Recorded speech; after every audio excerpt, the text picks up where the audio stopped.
कहानी की शुरुआत होती है रूस की मैक्सिमम सिक्योरिटी जेल से, जहां अंडरग्राउंड फाइट्स करवाई जाती हैं। गार्ड्स एक कैदी को लेकर आते हैं। वो था क्रशर, एक बेहद ताकतवर जेल फाइटर। उसकी ताकत का अंदाजा इस बात से लगाया जा सकता है कि 4 गार्ड्स ने उसे जंजीरों में बांध रखा था। जैसे ही वो हॉल में दाखिल होता है, सारे कैदी जोर जोर से उसका नाम पुकारने लगते हैं। जेलर उसे हरवाने के लिए एक नए फाइटर को लेकर आया था। गार्ड्स उसकी बेड़ियां खोल देते हैं और दोनों रिंग में उतरते हैं। फाइट शुरू होती है। नया फाइटर पूरी कोशिश करता है कि किसी तरह क्रशर को कमजोर कर दे, लेकिन उसका शरीर मानो लोहे का बना हो। उसे कुछ भी असर नहीं होता। कुछ ही सेकंड्स में क्रशर उस फाइटर को बेरहमी से मुक्के मार मार कर मौत के घाट उतार देता है। अब सीन कट होता है। हम कहानी के असली हीरो यूरी बोयका को देखते हैं। वो एक फरार मुजरिम था और साथ ही दुनिया के सबसे खतरनाक जेल फाइटर में से एक। उसने अपनी जिंदगी में कई गुनाह किए थे। उसका सिर्फ एक ही सपना था कि वो जेल फाइटर का चैंपियन बने। रूस की जेल से भागकर वो यूक्रेन पहुंच चुका था, जहां वो अंडरग्राउंड फाइट्स किया करता था। रिंग में बोयका अपने ओपोनेंट को बुरी तरह पीट कर हरा देता है और पूरा हॉल उसके लिए चीयर करने लगता है। लड़ाई के बाद बोयका चर्च जाता है और बाइबल दान करता है। फादर मुस्कुराते हुए कहते हैं, तुम्हारी मदद के बिना ये चर्च कभी नहीं बन पाता। अगर तुम सच्ची मुक्ति चाहते हो तो तुम्हें ये अंडरग्राउंड फाइट्स छोड़नी होंगी। ये खेल नहीं, गुनाह है। मैं चाहता हूँ कि तुम सही राह पर चलो। बोयका उनकी बात सुनकर खामोश रहता है और बिना कुछ कहे वापस अपनी ट्रेनिंग पर लौट जाता है। तभी उसका मैनेजर किरिल उसे बताता है, मुझे European mixed martial arts tournament के बारे में पता चला है। आज वहाँ के कुछ लोग यहीं आने वाले हैं। अगर तुमने उन्हें इम्प्रेस कर दिया तो तुम्हें टूर्नामेंट में खेलने का मौका मिलेगा। अब वो वक्त आता है जब बोयका को विक्टर के साथ रिंग में उतरना था। फाइट शुरू होती है। शुरुआत में विक्टर उसे जबरदस्त टक्कर देता है,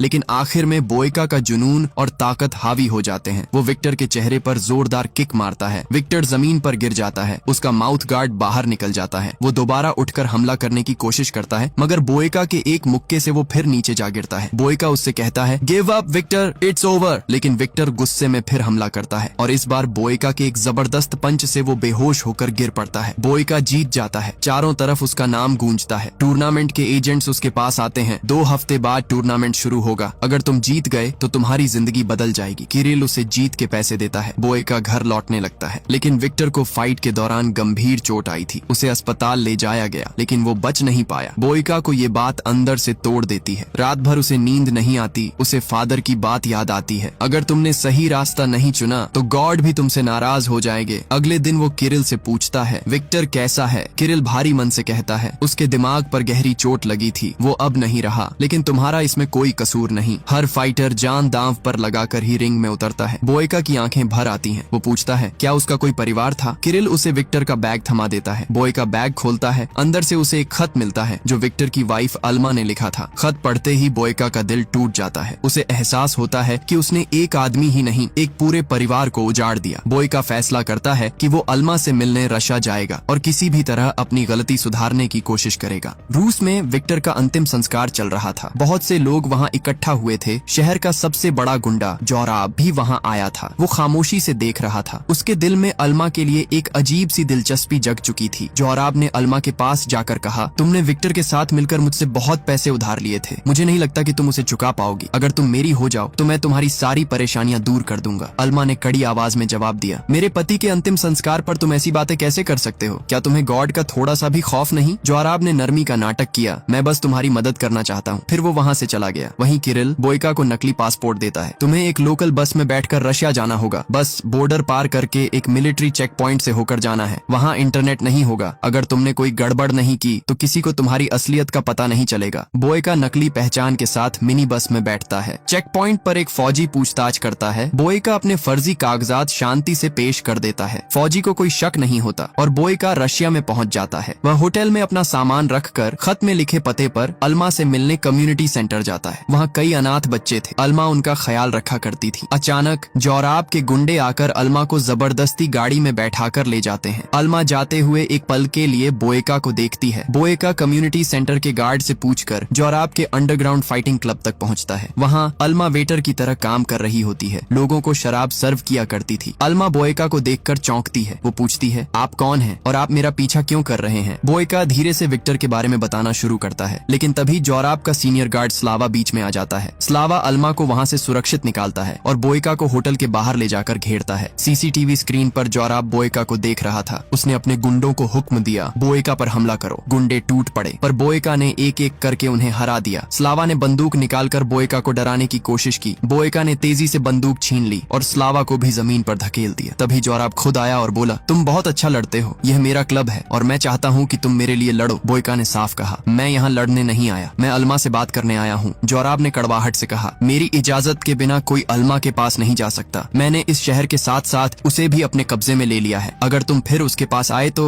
मैं तुम्हें जिंदा नहीं छोड़ूंगा। बोयका ने देखा वहाँ काफी सारे हथियारों से लेस गुंडे थे। एक अकेला वह इन सब का सामना नहीं कर सकता था, इसलिए वो चुपचाप वहाँ से निकल गया। जोराब ने स्लावा को हुक्म दिया, इस आदमी पर नजर रखो। स्लावा ने आदेश मान लिया। बोयका को अपनी पुरानी लड़ाइयों के सपने आते हैं, तेज, डरावने और खतरनाक। वह डर के मारे जाग जाता है। अगली सुबह बोयका फिर कम्युनिटी सेंटर लौट आता है। गार्ड उसे रोकने की कोशिश करता है। बोयका ने एक मुक्का मारकर उसे बेहोश कर दिया। वो अल्मा के पास जाकर विक्टर का खत थमाता है। अल्मा समझती है कि वो विक्टर का दोस्त है जो दूर से बस खत देने आया है। वो बोयका का शुक्रिया अदा करती है। बोयका पूछता है, क्या तुम्हारा बॉस जोराब तुम्हें परेशान करता है? अल्मा ने बताया, विक्टर और मैंने जोराब से कर्ज लिया था ताकि हम इन अनाथ बच्चों की मदद कर सकें। अब उधार चुकाने के लिए मैं जोराब के लिए काम करती हूँ। फिर अल्मा ने पूछा, क्या तुमने विक्टर की आखिरी फाइट देखी थी? बोयका घबराते हुए बोला, विक्टर ने अपनी आखिरी लड़ाई मुझसे लड़ी थी और उसके बाद वह चला गया। ये सब एक हादसा था। मैं उसकी कमी पूरी नहीं कर सकता, पर अगर मैं तुम्हारी किसी काम आ सकूं तो मुझे खुशी होगी। बोयका ने वही पैसे निकालकर अल्मा को दे दिए, वो पैसे जो उसने विक्टर के खिलाफ फाइट जीतकर जीते थे। अल्मा गुस्से से बोली, तुमने पैसों के लिए ही मेरे पति की जान ली होगी। मुझे तुम्हारे पैसों की जरूरत नहीं। अब यहाँ से चले जाओ और अपनी शक्ल फिर मत दिखाना। बोयका चुपचाप वहाँ से चला जाता है। जोराब अपने फाइटिंग क्लब के लिए नए फाइटर्स की तलाश में था, लेकिन उसे कोई अच्छा फाइटर नहीं मिल रहा था। तभी बोयका वहाँ आता है। उसने एक गार्ड को एक ही मुक्के में गिरा दिया और पूछा, अल्मा ने तुमसे कितने पैसे उधार लिए थे? जोराब मुस्कुराते हुए कहता है, तुम्हारा अल्मा से कोई लेना देना नहीं। अपनी पूरी जिंदगी की कमाई से भी तुम उसका कर्ज नहीं चुका सकते। बेहतर होगा शहर छोड़ दो, वरना मारे जाओगे। बोयका जवाब देता है, मैं एक सौदा करना चाहता हूँ। मैं तुम्हारे लिए फाइट करूंगा और बदले में तुम अल्मा का कर्ज माफ करके उसे आजाद कर दोगे। जोराब कहता है, ठीक है, तुम्हें मेरे लिए 3 फाइट्स करनी होंगी और अगर तुमने मेरे चैंपियन को हरा दिया तो मैं अल्मा का कर्ज माफ कर दूंगा। बोयका कहता है, मैं तैयार हूँ, लेकिन मुझे हर फाइट के बाद एक दिन का आराम और ट्रेनिंग की जगह चाहिए। जोराब उसे उसके असली नाम से बुलाता है, यूरी बोयका। वो हैरान रह जाता है कि जोराब को उसकी असलियत कैसे पता चली। जोराब कहता है, ये मेरा शहर है बोयका, यहाँ कोई मुझसे छुप नहीं सकता। पुलिस की चिंता मत करो, मेरे रहते वो तुम्हारा कुछ नहीं बिगाड़ सकते। स्लावा पूछता है, बॉस आप इस आदमी के पीछे वक्त क्यों बर्बाद कर रहे हैं? जोराब कहता है, हैरानी की बात है कि तुम यूरी बोयका को नहीं जानते, लेकिन जल्द ही जान जाओगे। थोड़ी देर बाद अल्मा बोयका से मिलने आती है। वो कहती है, क्या तुम्हें लगता है कि फाइट्स जीतकर तुम मुझे खरीद लोगे? मुझे तुम्हारी मदद और पैसों की कोई जरूरत नहीं, बस मुझे अकेला छोड़ दो। बोयका कहता है, मुझे तुमसे कुछ नहीं चाहिए। विक्टर की मौत मेरी वजह से हुई। मैं अपनी गलती सुधारने के लिए यह सब कर रहा हूँ। मैं तुम्हारे साथ खुद को भी बचाने आया हूँ। अल्मा को यकीन नहीं होता और वो वहाँ से चली जाती है। बोयका पास के जिम में जाकर ट्रेनिंग करने लगता है। एक आदमी उसे परेशान करने की कोशिश करता है, लेकिन बोयका की एक किक से वो नीचे गिर जाता है। रात को बोयका जोराब के क्लब में जाकर बोरिस से फाइट करता है। बोरिस उसका मुकाबला नहीं कर पाता और बोयका ने उसकी गर्दन पकड़ ली, जिससे उसने हार मान ली। जोराब के कहने पर अल्मा बोयका को पानी देती है। बोयका पूछता है, क्या यहाँ आसपास कोई ऐसी जगह है जहाँ मैं शांति से ट्रेनिंग कर सकूं? अल्मा कहती है, 5 मिनट की दूरी पर एक जिम है, वहाँ तुम आराम से प्रैक्टिस कर पाओगे। बोयका कहता है, मैं वहाँ जा चुका हूँ, लेकिन वहाँ बेवकूफों की कमी नहीं, वो मेरी ट्रेनिंग में रुकावट डालते हैं। अल्मा कहती है, कल कम्युनिटी सेंटर आ जाना, वहाँ तुम्हें ट्रेनिंग करने की जगह मिल जाएगी। अगले दिन बोयका कम्युनिटी सेंटर पहुँचता है। अल्मा उसे विक्टर के पुराने ट्रेनिंग रूम में छोड़कर चली जाती है। बोयका ट्रेनिंग शुरू करता है। कुछ देर बाद अनाथ बच्चे वहाँ आकर उसे देखने लगते हैं। अल्मा उन्हें वहाँ से जाने को कहती है, लेकिन बोयका मुस्कुराकर कहता है, उन्हें रहने दो, शायद इन्हें भी कुछ सीखने को मिले। अगली रात बोयका ने एक साथ ओजीरो और उसके भाई से लड़ाई की। शुरुआत में उसे काफी परेशानी हुई, लेकिन धीरे धीरे वह दोनों पर हावी होने लगा और ओजीरो पर जोरदार हमला कर दिया। मौके का फायदा उठाकर ओजीरो के भाई ने चुपके से बोयका की पीठ पर जोरदार लात मारी, जिससे उसकी पीठ में मोच आ गई और उसे बहुत तेज दर्द हुआ। अल्मा की ओर देखकर बोयका ने दर्द सह लिया और फिर तेजी से ओजीरो और उसके भाई को मात दे दी। दोनों बेहोश होकर जमीन पर गिर पड़े और बोयका ने यह फाइट जीत ली। जोराब हैरान रह गया, क्योंकि उसे उम्मीद नहीं थी कि बोयका एक साथ 2 फाइटर्स को हरा पाएगा। जोराब ने रशियन जेल ऑफिसर को पैसे देकर कहा कि क्रशर को यहाँ लाया जाए। ऑफिसर ने चेतावनी दी कि क्रशर एक खतरनाक मुजरिम है और उसे फिर से जेल से बाहर नहीं निकाला जा सकता। पिछली बार भी उसकी नौकरी खतरे में पड़ गई थी, इसलिए वह अब ऐसी गलती नहीं करेगा। जोराब ने कहा कि अगर ऑफिसर क्रशर को यहाँ ला दे तो उसे पैसे के साथ फरार मुजरिम यूरी बोयका भी मिल जाएगा। बोयका के बारे में सुनकर ऑफिसर ने राजी होकर क्रशर को लाने का वादा कर दिया। फाइट के बाद बोयका कम्युनिटी सेंटर में जाकर ट्रेनिंग करने लगा। उसका पूरा बदन दर्द कर रहा रहा था, फिर भी वह लगातार ट्रेनिंग करता रहा। अल्मा आई और बोली कि विक्टर भी अक्सर फाइट के बाद ही ट्रेनिंग किया करता था। उसका कहना था कि जब मांसपेशियां दर्द करती हैं तो वही ट्रेनिंग के लिए सबसे अच्छा वक्त होता है। वो उसके लिए मरहम लाई थी जिससे उसकी पीठ को आराम मिलेगा। बोयका अपने हाथों से मरहम नहीं लगा पा रहा था, इसलिए अल्मा ने उसकी पीठ पर मरहम लगाया। अल्मा ने कहा कि तुम्हें मेरे लिए लड़ने की जरूरत नहीं है, मैं चाहती हूँ कि तुम ये शहर छोड़कर चले जाओ। बोयका ने पूछा कि वह खुद शहर क्यों नहीं छोड़ती, इतनी दूर चली जाओ कि जोराब तुम्हें ढूंढ भी ना पाए। अल्मा ने कहा कि अगर वह चली गई तो कम्युनिटी सेंटर के बच्चे रास्ता भटक कर गुंडे और माफिया बन जाएंगे। शायद बोयका को इस बात की गंभीरता का अंदाजा नहीं है। वह गुस्से में वहाँ से चली गई। जोराब ने अल्मा को विक्टर की मौत के बारे में गलत तरीके से भड़काया और बोयका के खिलाफ कर दिया और उसे किस करने की कोशिश की, लेकिन अल्मा ने उसे रोक दिया। जोराब ने धमकी दी कि अगर बोयका फिर आया तो वह उसे जिंदा नहीं छोड़ेगा और वहाँ से चला गया। अगले दिन अल्मा बोयका के कमरे में आई और उसने पूछा कि उस रात विक्टर के साथ क्या हुआ। वह चाहती थी कि बोयका उसकी आंखों में देखकर कहे कि वह सिर्फ एक हादसा था और उसने विक्टर को जानबूझकर नहीं मारा। बोयका ने कहा कि उसने जिंदगी में बहुत बुरे काम किए हैं और इसी वजह से वह लंबे समय तक जेल में रहा। शुरुआत से ही चैंपियन बनना मेरा सपना रहा है, पर मैंने कभी भी विक्टर को खत्म करने के बारे में नहीं सोचा। वह जानता है कि उसकी मदद से विक्टर वापस नहीं आएगा, पर उसे अपनी गलती का गहरा पछतावा है और वह अल्मा को आजाद करके रहेगा। अल्मा रोते हुए वहाँ से चली गई। रात को बोयका जोराब के खास फाइटर ईगोर से लड़ा। ईगोर ने लगातार बोयका की पीठ पर वार करके उसकी हालत बिगाड़ने की कोशिश की। बहुत दर्द के बावजूद बोयका ने अल्मा की खातिर दर्द सहते हुए ईगोर को हराने की लड़ाई जारी रखी। अंत में ईगोर बेहोश होकर जमीन पर गिर पड़ा। भीड़ बोयका के लिए चीयर करने लगी और अल्मा खुशी से रो उठी। बोयका को अब यूक्रेन लौटने के लिए मिनी बस में बैठना था, लेकिन जोराब ने उसे रोक लिया और कहा कि तुमने बहुत अच्छी लड़ाई लड़ी है, अब तुम्हें मेरे असली चैंपियन को हराना होगा। बोयका गुस्से में बोला कि मैंने तुम्हारे चैंपियन ईगोर को हरा दिया है, अब तुम्हें और क्या चाहिए। जोराब ने कहा कि ईगोर उसका असली चैंपियन नहीं है। अगर बोयका असली चैंपियन को नहीं हराता तो वह अल्मा को आजाद नहीं करेगा और उसे बेच देगा। बोयका के पास और कोई रास्ता नहीं था, इसलिए वो लड़ने के लिए मान लिया।